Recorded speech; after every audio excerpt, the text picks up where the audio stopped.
туралы қазақша мақал-мәтелдер.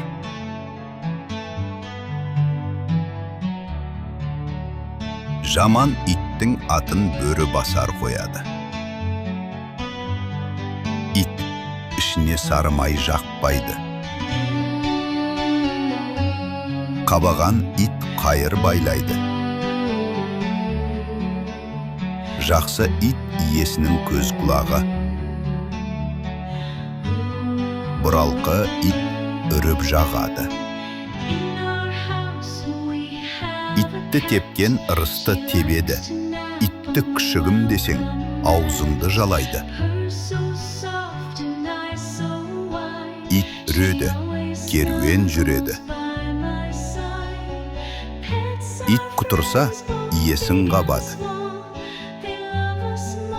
Әр таудың түлкісін, әдісін білген тазалар. Иттің бәрі тазы болмас, еттің бәрі қазы болмас. A puppy runs and likes to bark. He chases